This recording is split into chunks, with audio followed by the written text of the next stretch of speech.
Hi, I'm Shane. Today my audience consists of Pam. Dawn. I'm Jamie. Are you tired of trying to go on a relaxing vacation at the beach just for it to be filled with people being loud, taking up all the parking spots and playing games? Well, how does a tropical island with all of these problems taken away sound? In our very own state, no less, located just below the Maryland border, on the Virginia Peninsula, Chincoteague Island is a tropical island known for its free-roaming horses. Lesser known is a quaint little town as well.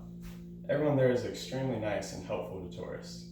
It has plenty of nice hotels to choose from, and since it isn't a high-traffic location, you can expect reasonable prices for these hotels. The island as a whole is very quiet and isolated, but still offers plenty of things to do.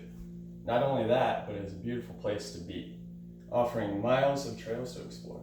Even though I've visited multiple times, I've still used a few reputable sources to get more precise details about the island. Now, let's talk more about these details. The first reason you should visit is because of the serenity of the island. Many of the beaches that people tend to go to, Virginia Beach, Outer Banks, Myrtle Beach, are filled with people at almost all times. This could be an issue if you just want to go have a relaxing vacation away from all the hustle and bustle of tourist-heavy cities.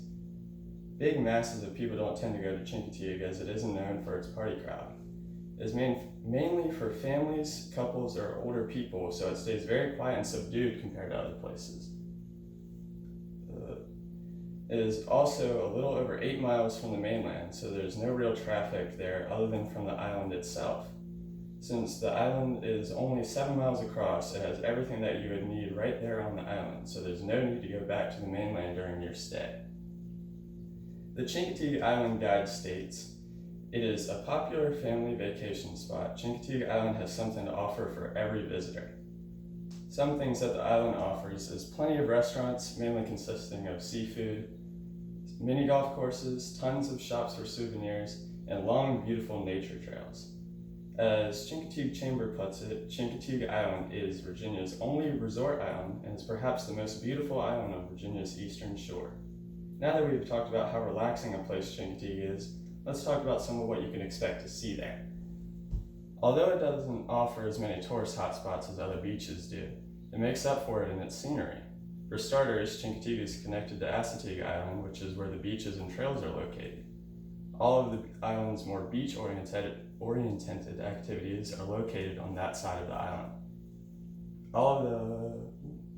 Once you cross over to Assateague, you're greeted with plenty of greenery, and you'll notice a lot of pull-off spots as you make your way down to the beach.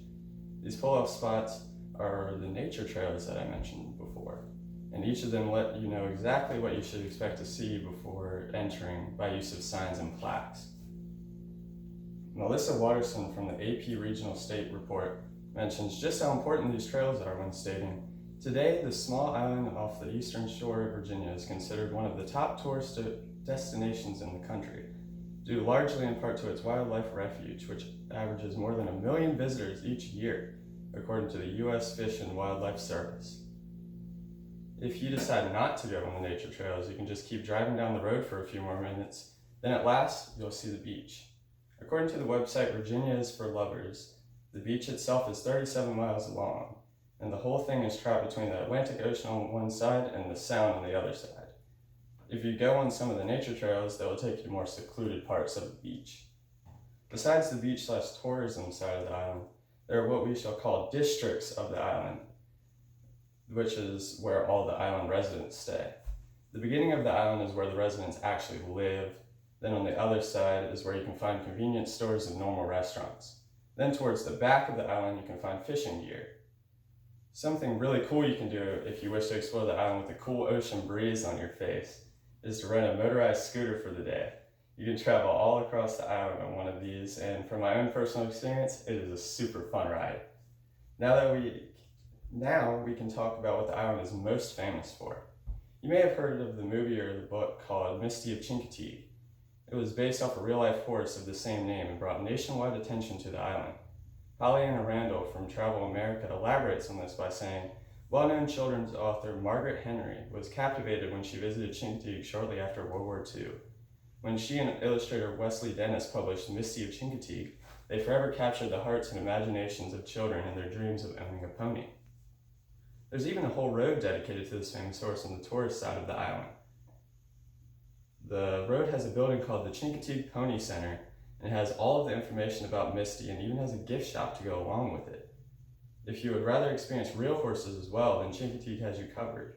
Once you pass over to Assateague and past the nature trails, you'll be welcomed by large open fields full of lush grass and bodies of water. If you pay close attention, you'll most likely see wild horses roaming around, and it's a telltale sign if you see cars stopped in the gravel patches on the side of the road. If you see this, you might want to pull over yourself to see them all. There are even events that involve the horses that you can watch as well. Paulina Randall once again talks about it when saying, if you come during early July, you'll get to see the annual pony swing, which is when the local firefighters round up wild ponies and herd them across the canal to Chincoteague. Even if you aren't all that into horses, it's still really cool to see the wild ones roam around in their natural habitat. Hopefully all of this information was enough to convince you to visit, but if you'd like to know more, then there's no better way to get it than experiencing it for yourself.